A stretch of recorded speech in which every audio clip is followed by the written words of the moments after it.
Okay, so it's finally out. Here is my Power of the Doctor review. First of all, I'm going to talk about it because it's on my mind. We saw more David Tennant in the Hooniverse.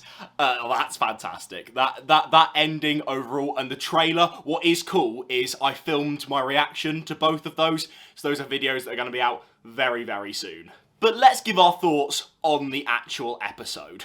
A lot of fun, but slightly disappointing. I think this episode is very hard to judge because it is a lot of fun. Like, it is just cameos after cameos after cameos and lots of Easter eggs and fun stuff, and that's just a lot of fun.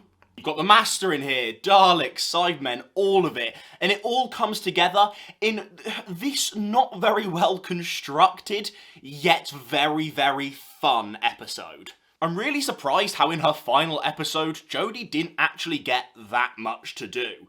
And I am going to talk about this quickly before I get onto the positives, because I think this is really important to address. We didn't really get any stuff on the Ruth Doctor, we didn't really get any stuff on the Timeless Child, we didn't really end up... I mean, there are lots of, like, little things, like time at the end of Flux and the memories in the Fob Watch. None of that really gets dealt with at all, which I feel like, as you know, the final stamp on the Chibnall era does and will always feel weird. And involved in that, Jodie Whittaker just didn't really have that much to do.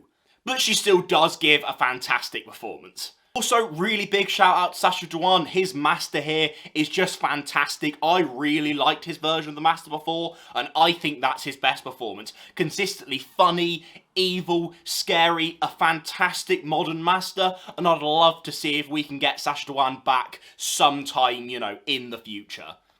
You know, like an anniversary special with Sacha Dhawan would really make quite a lot of sense. Let's talk about those cameos. They were rumoured heavily, and I wish they'd somehow managed to keep that a surprise, because that would have been awesome. But seeing the First Doctor and 5 through 8 were all fantastic. Weirdly, seeing Paul McGann was quite a big highlight, because as far as I knew, that one hadn't been rumoured. It was really 1 and then 5 through 7. So seeing those together were fantastic. And obviously what that did really well was then gave Tegan and Ace their moments with the 5th and the 7th Doctor. And while they were short, they were, you know, really well constructed, gave us some nice emotional beats, especially, you know, with like Ace back against the Daleks and reminding Tegan about Adric. Those were some really good moments. Overall, just generally, this episode handles its callbacks very, very well.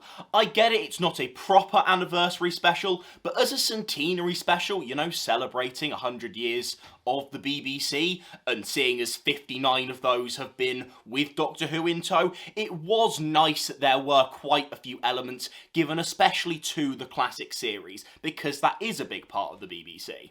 I think in terms of plot, this episode had a lot going on and didn't really juggle things very well. We had a lot of plot lines that were just slowly cooking and everything was happening so quickly, but not really anything was being given much depth, and then when they were being resolved, it was all very convoluted and not very well constructed.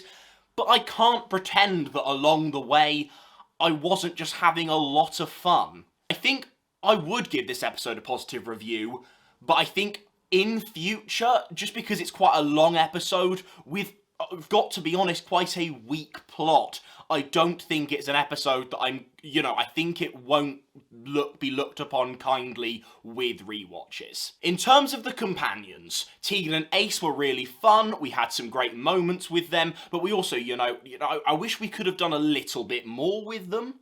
In terms of Dan, that was really weird. Like, literally, he turns up, leaves the TARDIS, and comes back in the end. I don't know if John Bishop just had some, other filming commitments and couldn't quite commit to the entire shoot, but that just kind of came off as very odd.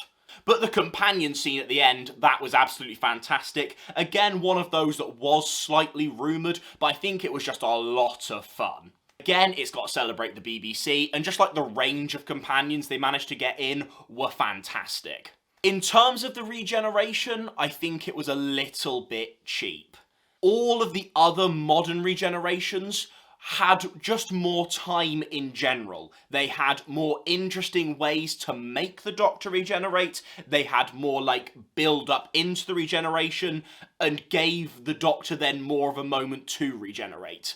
I don't think this as a regeneration, especially compared against modern Who, this will go down as one of the greats, just because all of it feels very rushed and very forced, and I'd either like a slightly longer runtime to fully flesh out these elements, or I think there's probably some stuff or a plot line or two we could have cut away. Like, did we really need Daleks and Cybermen? They're both fun presences here. I think the Daleks are probably the one you could do away with, because I think really you could probably take away the Daleks from this plot, and I don't think much would change. But those are all my thoughts. Overall, seeing as I've got to be honest, my expectations were quite low, this wasn't bad at all.